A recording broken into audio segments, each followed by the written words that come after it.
कब ये सब कुछ शुरू हुआ, कब तुमने गाना गाया? 22 तारीख को अभिभावक गोष्ठी था। हाँ। 1 से लेकर 5 तक बच्चों के माता पिता आए थे, हमारे सर हमारे मैम। हाँ। और उसी दौरान सांस्कृतिक कार्यक्रम हो रहा था और हम भी उसी टाइम गाना गाए थे। अच्छा, उसी टाइम आपने गाना गाया था? हाँ।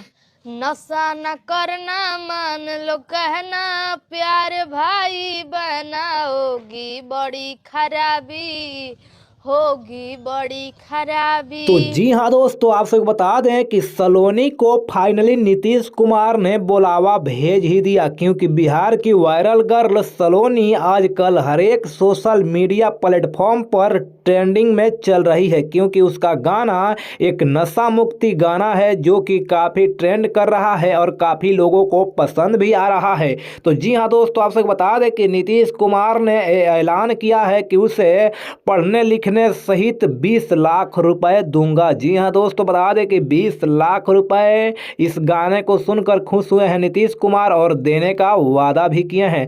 साथ ही साथ आप सभी देख रहे होंगे सलोनी पहुंची है जनता दरबार में। नीतीश कुमार के वीडियो आप सभी को दिखा रहे हैं, लाइव वीडियो दिखा रहे हैं कैसे क्या क्या हुआ वहां पर। आप सभी को बता दें कि पटना में जा करके जब गाना गाई तो नीतीश कुमार ने देखा उसका वीडियो और देख करके बहुत खुश हुए और खुश होकर के उन्हें बुलावा भेजकर बुलवाए। तो आप सभी कमेंट बॉक्स में कमेंट करके बताइए कि सलोनी के इस नेक काम के लिए, साथ ही साथ आप सभी गाना के लिए कमेंट बॉक्स में क्या कहना चाहते हैं, जरूर बताइएगा।